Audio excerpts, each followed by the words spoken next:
Quando lançado há 15 anos, o filme de Mel Gibson chamado A Paixão de Cristo dominou as conversas por vários meses. Milhões foram expostos ao sofrimento, à morte e até à ressurreição de Jesus em muitos países. Foi um fenômeno nós vermos âncoras de telejornais, apresentadores de programas de TV com o nome de Jesus nos lábios constantemente. Foi realmente surpreendente. Imagino que todos que já na época tínhamos idade para isso, nós tivemos a oportunidade de testemunhar de Jesus de uma forma mais aberta. E isso foi positivo. Como eu penso que a novela Jesus, da Rede Record, esteja trabalhando no mesmo rumo hoje. Mas há um lado negativo em tudo isso. Uma familiaridade excessiva com o Jesus da cultura popular não é necessariamente coisa boa. E de lá para cá nós temos tido que expor Cristo claramente, conforme as Escrituras, em pregações ou num testemunhar individual, em contraposição ao Jesus da preferência e da imaginação popular que vem sendo cada dia mais comum depois dessas exposições de mídia de personagens Jesus. Voltando ao filme, mesmo que tudo que tenha aparecido no tal filme não tenha representado bem o que está na Bíblia, fato é que o filme apresentou bem o sofrimento, a morte e até a ressurreição de Cristo. Isso ficou claro porque na tela apareceram as palavras no final. Ele foi traspassado pelas nossas transgressões e moído pelas nossas necessidades. Portanto, deixou claro por que Jesus morreu. Mas assistindo àquele filme, alguém poderia simplesmente concluir que Jesus morreu pelo pecado de todos. Portanto, todos estão tranquilos, estão numa boa, está resolvida a parada. Por outro lado, o filme deixou muitas perguntas não respondidas. Eu fiquei sabendo, por exemplo, de um judeu que viu o filme, saiu do cinema, comprou um Novo Testamento e leu os 4 evangelhos de uma tacada só. Porque as perguntas que ficaram no ar para ele foram: por que fizeram isso a Jesus? Como aconteceu? O que isso tudo tem a ver comigo? Eu achei muito interessante que o Dr. John MacArthur, para aproveitar a ocasião, ele lançou uma reedição de um livro. Eu assisti o filme nos Estados Unidos, então um exemplar desse livro veio parar nas minhas mãos. O nome do livro é O Assassinato de Jesus, que até onde eu sei não está no português. E ele aproveitou a imagem do filme, Paixão de Cristo, e colocou um subtítulo assim: você assistiu ao filme, agora descubra o que tudo isso tem a ver com você. Porque é necessário ir-se além da imagem visual de mídia. É vital olharmos para as Escrituras, que explicam para nós o sentido da cruz. E aproveitando esse dia que precede para nós a morte de Cristo, por ocasião da Páscoa, eu quero partilhar com você algo sobre a cruz. Mas eu vou me valer do comentário de uma outra pessoa, um portentoso comentário escrito pelo próprio Deus, em Mateus 27, no momento em que tudo estava acontecendo. E é importante nós irmos além do sofrimento físico de Jesus, muito bem explorado pelo filme, assim como pela novela da Rede Record, que ainda está em curso. Embora Jesus tenha sofrido muito, é provável que milhares de pessoas sofreram fisicamente ainda mais do que Jesus. O sofrimento físico de Jesus não foi único, não foi singular a ele. Paulo foi açoitado 5 vezes. E quando eles açoitavam, era até quase a pessoa morrer. Foi fustigado com varas 3 vezes. Mas os sofrimentos de Paulo nada tiveram de redentores. Existe algo na morte de Cristo que vai além do homem sofredor. Jesus não se tornou o herói dos oprimidos, dos que sofrem abusos, dos que sofrem sob o poder opressor do Estado, não. Vamos ao comentário de Mateus 27, comentário do próprio Deus. O texto diz assim a partir do versículo 45. E houve trevas sobre toda a terra, do meio-dia às 3 horas da tarde. Por volta das 3 horas da tarde, Jesus bradou em alta voz: Eloi, Eloi, lama sabachthani, que significa: meu Deus, por que me abandonaste? Quando alguns estavam ali, ouviram isso, disseram: ele está chamando por Elias. Imediatamente, um deles correu em busca de uma esponja embebeu-a em vinagre e colocou-a na ponta de uma vara e deu a Jesus para beber. Mas os outros disseram, deixe-no, vejamos se Elias vem salvá-lo. Depois de ter bradado novamente em alta voz, Jesus entregou o Espírito. Naquele momento, o véu do santuário rasgou-se em duas partes, de alto a baixo. A terra tremeu e as rochas se partiram. Os sepulcros se abriram e os corpos de muitos santos que tinham morrido foram ressuscitados.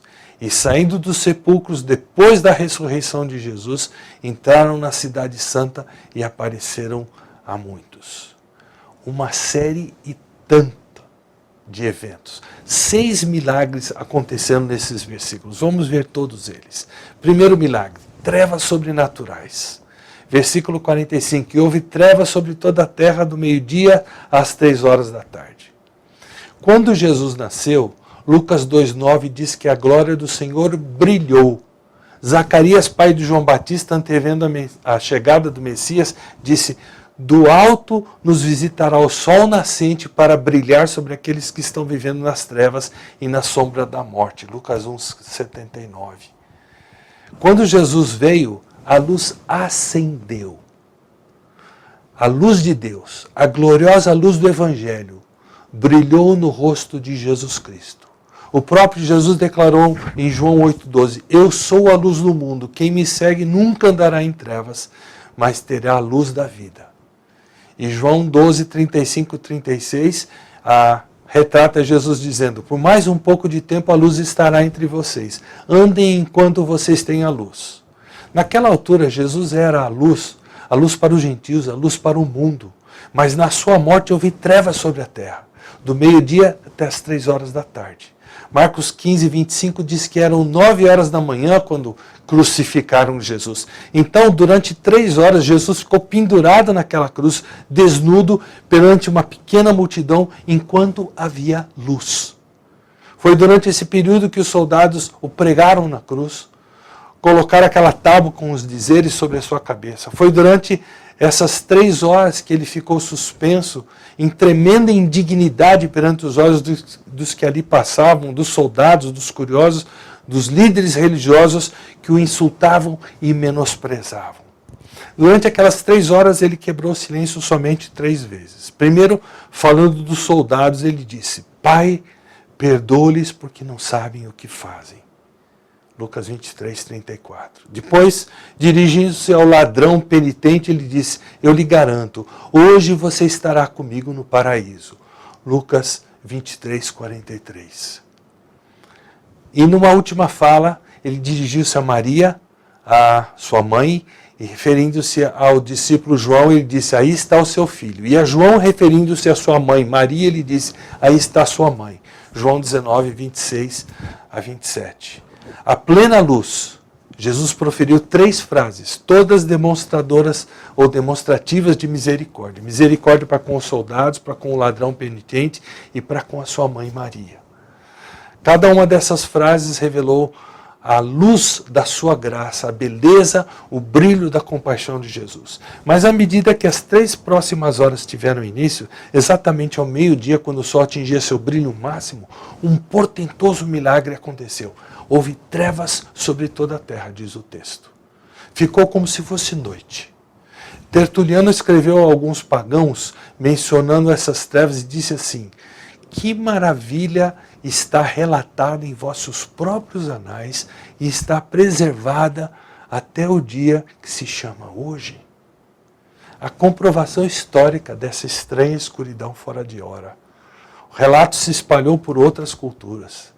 Deus interveio assim em outras ocasiões. Nós lembramos do episódio em Josué, quando o sol parou, e nós temos a oração em Isaías 2 e em 2 Reis 20, 11, quando Deus fez o sol retroceder 10 graus. Isso sem contar a 9ª praga, quando Deus trouxe 3 dias de densas trevas sobre o Egito. Êxodo 10, 22. E o que gerou essas trevas? Trevas, no versículo 45, é o termo grego ekleipo, de eclipse. Mas não no sentido científico. A Páscoa caía no meio do mês. E o mês judaico sempre começava com lua nova. Portanto, a essa altura era lua cheia, o que queria dizer que ela se encontrava no lado oposto ao Sol em relação à Terra. Portanto, não poderia ser um eclipse do Sol. Aliás, o sentido do termo grego é falhar totalmente, ou seja, o Sol apagou. Não existe explicação natural. É sobrenatural mesmo. Deus fez isso acontecer ao meio-dia. No Talmud babilônico, os rabis costumavam dizer que o sol falhar seria sinal de grande calamidade. E, sem dúvida, este foi o momento da maior das calamidades.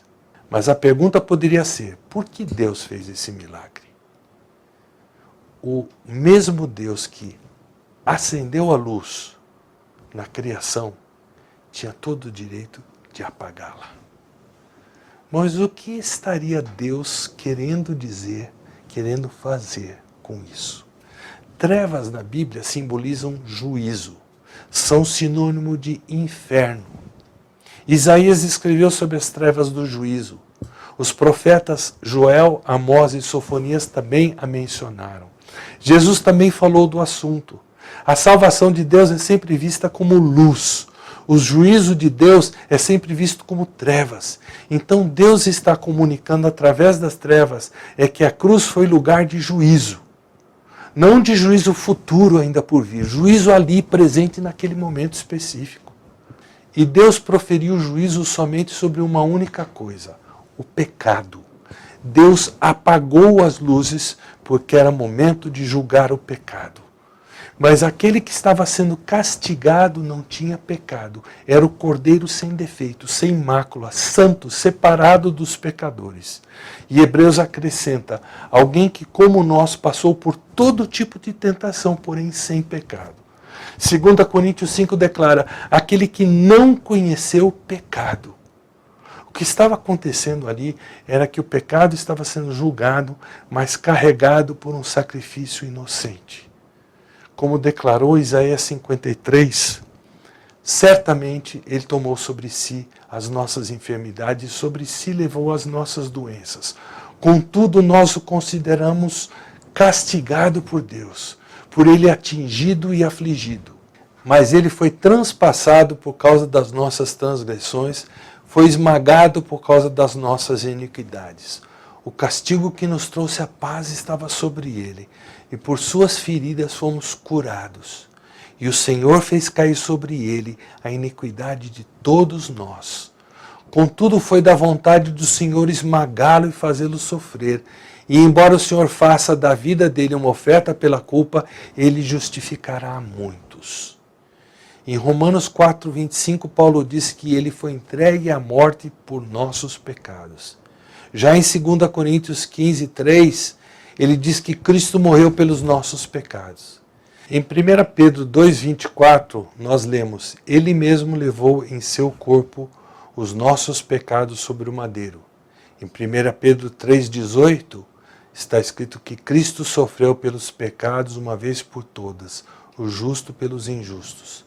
Em 1 João 4,10 está escrito, Deus nos amou e enviou o seu Filho como propiciação pelos nossos pecados. Em Gálatas 3 nós lemos, Cristo nos redimiu da maldição da lei, quando se tornou maldição em nosso lugar. Em Mateus 20, 28, nós lemos, o Filho do Homem veio para dar a sua vida em resgate por muitos. O que estava acontecendo naqueles instantes? A ira de Deus estava sendo exibida, tendo seu curso. Para encerrar de vez o debate de quem matou Jesus, Deus o fez. A morte de Jesus aconteceu pelo plano e conselho de Deus. Isaías disse que foi vontade do Senhor esmagá-lo e fazê-lo sofrer, como nós lemos há pouco.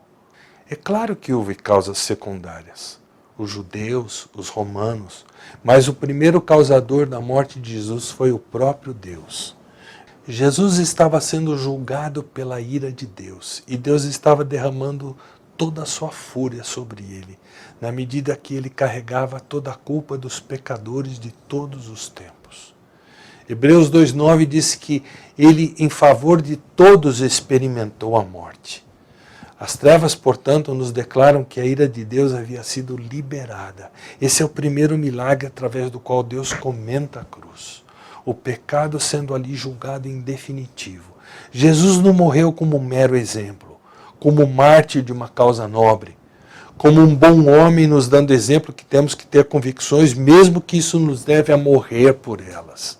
Não, Jesus não morreu por isso. Ele morreu como sacrifício pelo pecado. E as trevas sobrenaturais mostram para nós que Deus estava deixando isso bem claro com o perdão do trocadilho. Segundo milagre, versículo 46. Por volta das 3 da tarde, Jesus bradou em alta voz: Eloi, Eloi, lama sabachthani, que significa: meu Deus, por que me abandonaste? À medida que as trevas chegavam ao fim, às 3 da tarde, a vida de Jesus estava no fim. A fúria de Deus estava praticamente exaurida. O juízo estava no fim. A essa altura, Jesus não conseguia mais arcar com a dor. Não a dor causada pela coroa de espinhos, pelos cravos, pelos ferimentos recebidos no castigo pelos soldados romanos, ou a dor da pele rasgada em contato com a madeira bruta, cheia de farpas, embora essa dor fosse real e fosse intensa. Jesus não conseguia mais arcar com a dor da separação do Pai. Este é o segundo milagre, quando Jesus literalmente gritou. A separação impossível de acontecer precisou acontecer. É preciso lembrar que Jesus foi açoitado, castigado. Aí ele teve que carregar uma pesada cruz de uns 90 quilos, ladeira acima. Aí, pregado à cruz, perdendo muito sangue, com o corpo suspenso, causando dificuldade de respirar, com seus órgãos entrando em falência. Nós temos todo motivo para crer que Jesus estava literalmente exausto. Mas a esta altura, entretanto, ele grita: Eloi, Eloi, lama sabachthani. Havia 6 horas ele estava pendurado na cruz. Fora todo o sofrimento antes da cruz. E ainda assim ele reuniu forças para gritar: meu Deus, por que me abandonaste? Algo que escapa à compreensão é que Jesus era mais forte do que qualquer um de nós. Mesmo aqueles que antes do dilúvio viveram cerca de 900 anos. Jesus jamais foi afetado pelo pecado e por sua maldição. Nós não fazemos ideia do seu vigor físico. Aliás, nós poderíamos concluir que, já que o salário do pecado é a morte, uma vez que Jesus não conheceu o pecado, ele era possuidor de um corpo que não precisava morrer. Não havia quem pudesse matá-lo, mesmo que quisesse. Então, a plenos pulmões, ele grita, não tanto pela dor física, mas por causa do brado da sua alma, por causa da realidade da agonia da separação do seu Pai. Meu Deus, por que me abandonaste? Então nós temos aqui um milagre que, se não atentarmos, nós deixamos de perceber. Houve naquele momento do brado de Jesus uma separação sobrenatural, impossível de acontecer, mas ainda assim ela aconteceu. E enquanto Jesus não foi separado de Deus quanto à sua natureza, ele foi separado de Deus no que diz respeito à comunhão que eles tiveram por toda a eternidade, aspas, passada, como nós dizemos. Jesus jamais conheceu outra realidade a não ser amado por seu Pai. Aliás, foi o perfeito amor do Pai que o impeliu para colocar o plano redentor em funcionamento, eleger um povo e aí colocar a história em movimento para redimir o seu povo e ao final da história reunir esse mesmo povo na glória para que ele pudesse apresentar a seu filho, a igreja, sua noiva, como presente do seu amor. Foi o perfeito amor do Pai pelo Filho que gerou tudo isso. Mas naquele momento, tendo sido amado pelo Pai durante toda a eternidade, Jesus agora é tratado como se o Pai o odiasse e virasse as costas em rejeição a Ele. Por que Deus faz isso? Porque Deus contém olhos tão puros que não pode contemplar o mal e a iniquidade, conforme declara Abacuque 1,13. E esse grito de Jesus: meu Deus, por que me desamparastes? O que ele diz para nós com relação à cruz? Se as trevas demonstram a ira de Deus, a separação de Deus em relação a Jesus demonstra a sua santidade. Esse é o milagre através do qual Deus comenta a sua santidade, que ela está em plena operação. A ira está operando, mas a santidade também. A santidade é uma questão de separação. Santo significa separado. Ao mesmo tempo, Deus derrama a sua ira em juízo contra o pecado e ele volta as suas costas a Jesus, como que protegendo a sua perfeita santidade, pois Jesus naquele momento foi feito pecado por nós. A lição que não podemos perder de vista aqui é que este é um momento santo, em que pecadores completamente perdidos, carregados de culpa, separados de Deus, estavam sendo reconciliados com Deus por meio daquele que foi pendurado naquela cruz. Deus teve que abandonar Jesus. O Pai teve que abandonar o Filho, porque naquele momento Jesus se tornou nossa oferta de culpa diante de Deus.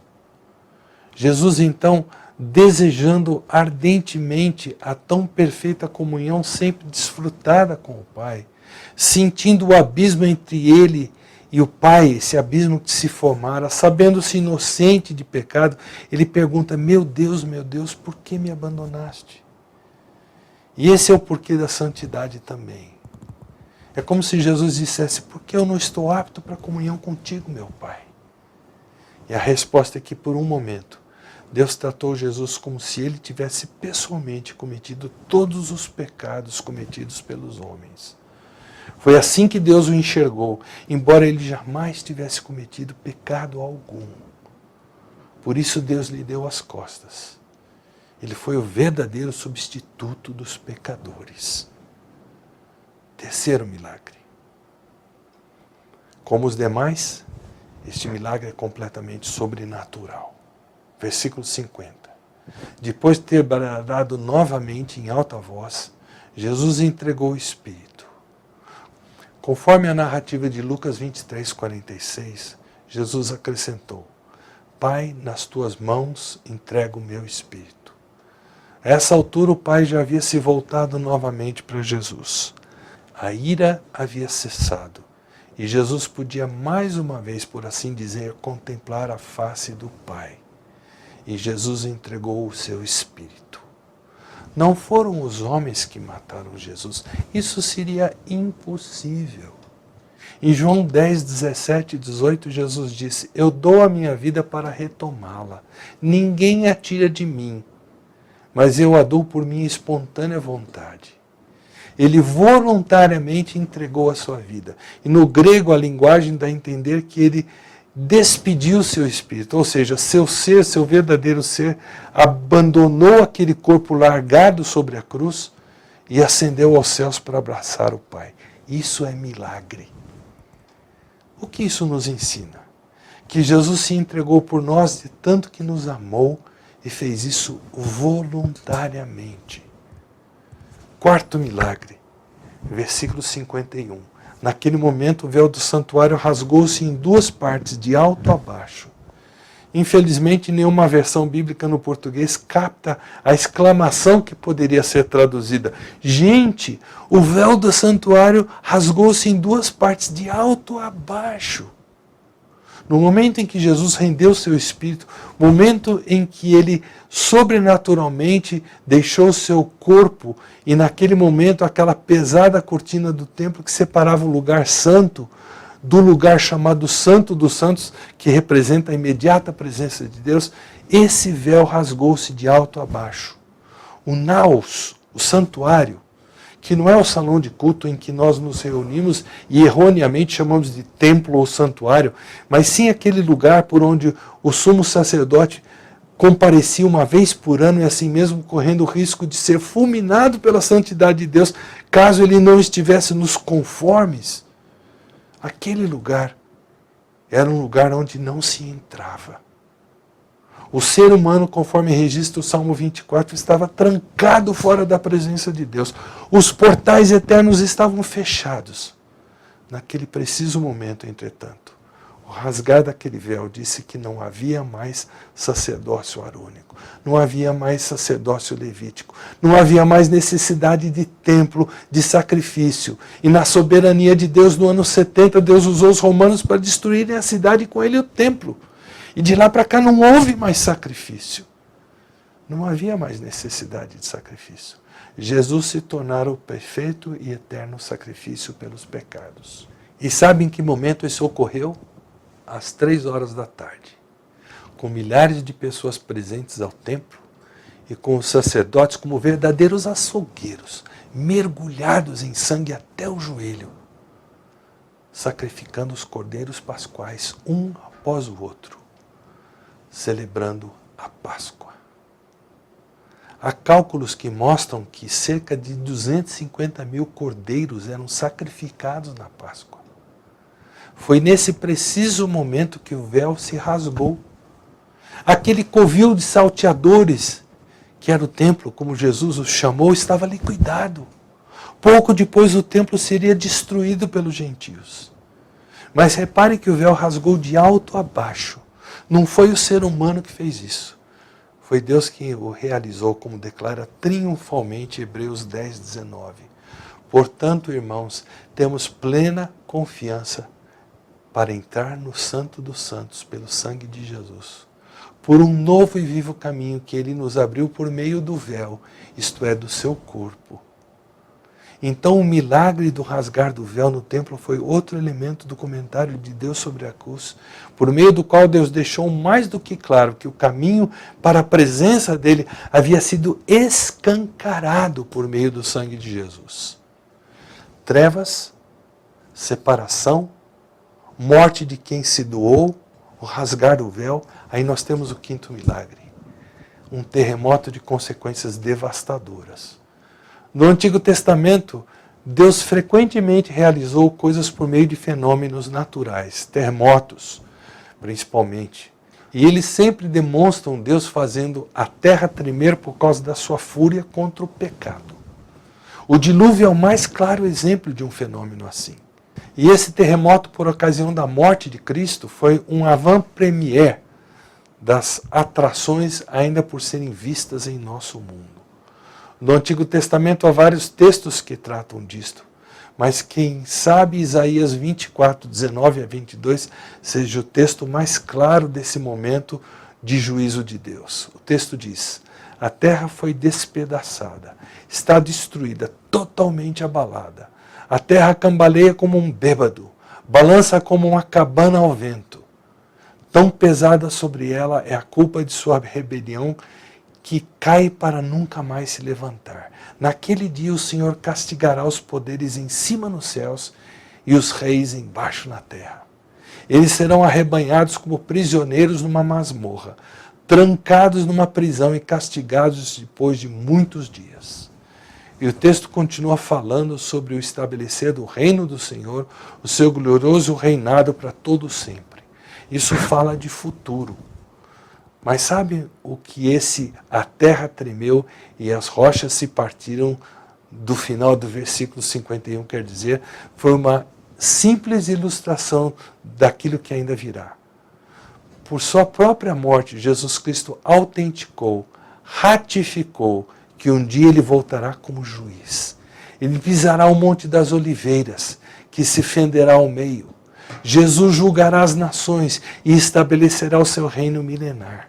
E depois de 1000 anos destruirá todo o universo, como o que conhecemos hoje, e substituirá por novos céus e nova terra.